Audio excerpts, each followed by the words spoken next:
എല്ലാവർക്കും ടെക്ലേമസിലേക്ക് സ്വാഗതം. നമ്മൾ ഡിസ്കസ് ചെയ്യാൻ പോകുന്നത് iQOO Z9 എന്ന് പറഞ്ഞ ഫോണിനെ കുറിച്ചാണ്. സോ ഇന്ത്യയിൽ ഇത് ലോഞ്ച് ആയിട്ടില്ല. ഓൾമോസ്റ്റ് 2 മന്ത്സിനുള്ളിൽ തന്നെ ലോഞ്ച് ആകാനുള്ള സാധ്യത കൂടുതലാണ്. കാരണം ഈ ഫോൺ എന്ന് പറഞ്ഞാൽ തൈവാനിൽ ഇറങ്ങിയേക്കുന്ന വിവോ Y38 ഒരു റീബ്രാൻഡ് വെർഷനാണ് ഈ ഫോൺ വരാൻ പോകുന്നത് ഇന്ത്യയിൽ. നമുക്ക് ഇതിൻ്റെ സ്പെക്കും കാര്യങ്ങളൊക്കെ നോക്കാം. ഫസ്റ്റ് ഓഫ് ഓൾ ഡിസൈൻ്റെ കാര്യം നമ്മൾ നോക്കുവാണെങ്കിൽ വിവോ T3X ഇല്ലേ, അതേ സെയിം ഡിസൈൻ തന്നെയാണ് ഈ ഫോണിന് വരാൻ പോകുന്നത്.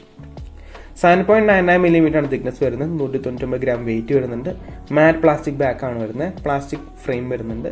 സൈഡ് മൗണ്ടഡ് ഫിംഗർ പ്രിന്റ് സ്കാനാണ് വരുന്നത്. പിന്നെ IP64 റേറ്റിംഗ് വരുന്നുണ്ട്. 2 കളർ ഓപ്ഷനാണ് വരുന്നത്, ഗ്രീനും ബ്ലാക്കും.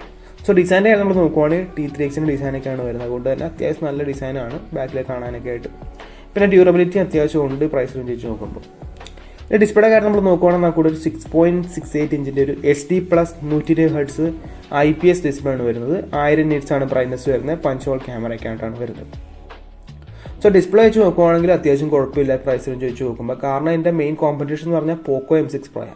സോ M6 Pro ആയിട്ട് കമ്പയർ ചെയ്യുമ്പോൾ M6 Proയ്ക്ക് 90 Hz ആണെങ്കിൽ നമുക്കിവിടെ 120 Hz ഡിസ്പ്ലേ കിട്ടുന്നുണ്ട്. സോ അതുകൊണ്ട് തന്നെ നമുക്കൊരു അഡ്വാൻറ്റേജ് ആണ് iQOO Z9 Liteന്. സോ ഡിസ്പ്ലേയുടെ കാര്യത്തിൽ ഇച്ചിരി ബെറ്റർ നിൽക്കുന്നത് iQOO Z9 Lite ആണ്.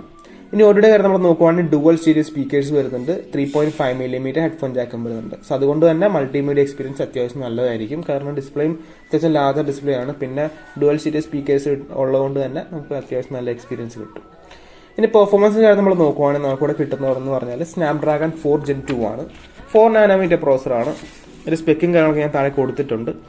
LPDDR4X RAM, UFS 2.2 സ്റ്റോറേജ് ആണ് വരുന്നത്. ഡെഡിക്കേറ്റഡ് SD കാർഡ് സ്ലോട്ടും വരുന്നുണ്ട്. സോ അതുകൊണ്ട് തന്നെ ഇതെന്ന് പറഞ്ഞാൽ അത്യാവശ്യം നല്ലൊരു പ്രോസറാണ് ഈ പ്രൈസ് റേഞ്ച് വെച്ച് നോക്കുമ്പോൾ. നമുക്ക് BGMI ആണെങ്കിൽ സ്മൂത്ത് അൾട്രയിലേക്ക് കളിക്കാൻ പറ്റും ഗെയിം. പിന്നെ നമുക്കിവിടെ പോക്കോ M6 Pro ആയിട്ട് കമ്പയർ ചെയ്യുമ്പോൾ സെയിം പ്രോസർ തന്നെയാണ് നമുക്ക് ഇവിടെ വരുന്നത്.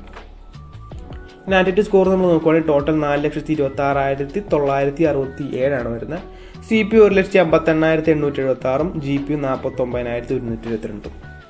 സോ ഞാൻ പറഞ്ഞ പോലെ തന്നെ കേപ്പബിൾ പ്രോസറാണ് പ്രൈസ് വെച്ച് നോക്കുമ്പോൾ. ഇനി ക്യാമറയുടെ കാര്യം നമ്മൾ നോക്കുവാണെങ്കിൽ നമുക്കിവിടെ ഒരു പ്രൈമറി ഒരു 50 MP f1.8 ആപ്പസിൽ വരുന്ന ക്യാമറയാണ് വരുന്നത്. 2 MP ഡെപ്ത് സെൻസറും 1080p 30fps ആണ് മാക്സ് റെക്കോർഡ് ചെയ്യാൻ പറ്റുക. സെൽഫിയുടെ കാര്യം പറയുകയാണെങ്കിൽ 8 MP ഒരു സെൽഫി ക്യാമറയാണ് വരുന്നത്. 1080p 30fps ആണ് ഇവിടെ വരുന്നത്. സോ പ്രൈസ് റേഞ്ച് വെച്ച് നോക്കുമ്പോൾ ടിപ്പിക്കൽ ഈ പ്രൈസ് റേഞ്ച് വരുന്ന ഓൾമോസ്റ്റ് എല്ലാ ഫോണും ഈ സെറ്റപ്പാണ് വരുന്നത്. ഇപ്പോൾ പോക്കോ M6 Pro ആണ് കമ്പയർ ചെയ്യുവാണെങ്കിലും ഇതേ സെറ്റപ്പ് ഒക്കെ തന്നെയാണ് വരുന്നത്. ഇനി വാച്ചിൻ്റെ കാര്യം നമ്മൾ നോക്കുവാണെങ്കിൽ FunTouchOS 14 ആണ്, Android 14 ആണ് ഔട്ട് ഓഫ് ദ ബോക്സ് വരുന്നത്. 2 വർഷം സ്റ്റാൻഡേർഡ് അപ്ഡേറ്റും 3 വർഷം സെക്യൂരിറ്റി അപ്ഡേറ്റും വരുന്നുണ്ട്. ഇനി ബാറ്ററിയുടെ കാര്യം നമ്മൾ നോക്കുവാണെങ്കിൽ നമുക്കിവിടെ 6000 mAh ബാറ്ററിയും കിട്ടുന്നുണ്ട്. 44 വാട്ട് ചാർജർ ബോക്സിൽ കിട്ടും. 8 hours ആണ് സ്ക്രീൻ ഉണ്ടാകാൻ കിട്ടുക. സോ ഇവിടെ നമുക്കൊരു അഡ്വാൻറ്റേജ് ആണ് നമുക്ക് പോക്കോ M6 Pro ആയിട്ട് കമ്പയർ ചെയ്യുമ്പോൾ. കാരണം അവിടെ 5000 mAh ബാറ്ററിയും 18 വാട്ട് ചാർജർ ആണെങ്കിൽ ഇവിടെ നമുക്ക് 6000 mAh ബാറ്ററി 44 വാട്ട് ചാർജറും കിട്ടും. ഇനി കണക്ടിവിറ്റി കാര്യം നമ്മൾ നോക്കുവാണെങ്കിൽ 12 5G ആണ് പറയുന്നത്. Wi-Fi 5 ആണ് വരുന്നത്. Bluetooth 5.1 ആണ്. USB Type-C 2.0 വരുന്നുണ്ട്. NFC-യുടെ കാര്യം പിടുത്തയില്ല. കാരണം വേറെ രാജ്യങ്ങളിൽ പറഞ്ഞിട്ടുണ്ട് NFC കൊടുത്തിട്ടുണ്ടെന്ന്. ഇന്ത്യയുടെ കാര്യത്തിലേക്ക് അറിയത്തില്ല, വരുമെന്ന് അറിയില്ല. സോ പിന്നെ പ്രോക്സിമിറ്റി സെൻസറും ഉണ്ട്. പിന്നെ ജൈറോസ്കോപ്പും വരുന്നുണ്ട്.